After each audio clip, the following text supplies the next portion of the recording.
رمضان خلص وربنا يتقبل منا ومنكم صالح الاعمال، لكن في شويه معلومات بسيطه عايزك تعرفها قبل العيد وان شاء الله مش هطول عليك. واول حاجه يا سيدي لازم تعرفها ان مفيش صلاه تراويح ليله العيد، لان ليله العيد دي اول يوم من شوال ومش تبع رمضان، فما ينفعش تصلي فيها صلاه التراويح. وتاني حاجه يا سيدي انت ما ينفعش تصوم اول يوم العيد، لان النبي صلى الله عليه وسلم ما تنساش تصلي عليه نهى عن صيام يومي العيد اللي هو يوم العيد الفطر ويوم عيد الاضحى، فما ينفعش ان انت تصوم. ومن آداب صلاة العيد يا سيدي ان انت لازم تغتسل قبل ما تروح تصلي، وكمان لازم تلبس احسن ما عندك، وان انت لازم تاكل اي حاجة قبل ما تروح تصلي.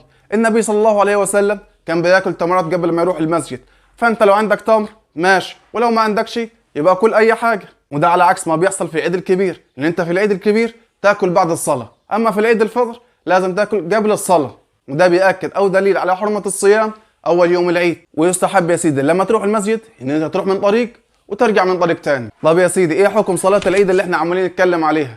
شوف يا سيدي، المالكية والشافعية قالوا ان هي سنة مؤكدة، اما الحنابلة فقالوا ان هي فرض كفاية، لكن الامام ابو حنيفة وشيخ الاسلام ابن تيمية قالوا ان هي واجبة على كل مسلم. طب ازاي يا سيدي هنصلي العيد؟ صلاة العيد يا سيدي ركعتين، في الركعة الاولى هنقول 7 تكبيرات غير تكبيرة الاحرام، وفي الركعة الثانية 5 تكبيرات. والصلاة في صلاة العيد بتكون هي الاول وبعد كده الخطبة، على عكس صلاة الجمعة اللي هي الخطبة فيها الاول وبعد كده الصلاة. طب انت صليت يا سيدي والحمد لله، والامام طلع يخطب الخطبة بتاعته وانت حبيت تمشي، هو يستحب ان انت تحضر الخطبة، لكن لو انت حبيت تمشي لاي سبب من الاسباب فممكن تمشي عادي وده ما يأثرش على صلاتك.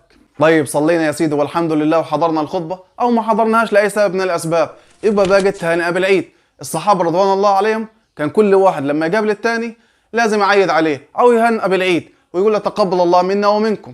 فانت يا سيدي مش تصلي وتروح تنام ومحدش يشوف وشك بعد كده، لازم تهني الناس بالعيد وتقول لهم كل سنه وانتم طيبين وتقبل الله منا ومنكم صالح الاعمال. واخر حاجه يا سيدي واللي الناس عماله تتكلم عليها، ان هو لو صادف العيد يوم الجمعه يبقى كده في صلاه عيد وصلاه جمعه. طب اللي صلى العيد يصلي الجمعه عادي ولا مش لازم؟ شوف يا سيدي العلماء في القصه دي اختلفوا، ومش معنى انهم اختلفوا يبقى ننكر عليهم او ان نقول ده راي غلط او ما ينفعش نمشي بيه وده راي صح وهو ده اللي المفروض نمشي بيه. لا انت حر، ممكن تمشي بالراي ده او بالراي ده.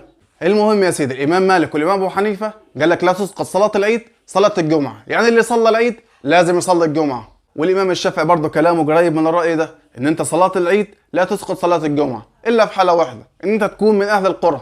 وده يا سيدي لان الناس اهل القرى او هم ضواحي المدينه كانوا بييجوا يصلوا الجمعه ويصلوا العيد في مسجد المدينه، فاجيز لهم اللي صلى العيد عشان بعد المسافه ممكن ما يصليش الجمعه. لكن السبب ده حاليا بالنسبه لنا مش موجود، لان في كل شارع وفي كل قريه وفي كل مكان في جامع الناس بيصلي فيه الجمعه وبيصلي فيه العيد، ومش بيروحوا اماكن بعيده عشان يصلوا العيد او الجمعه.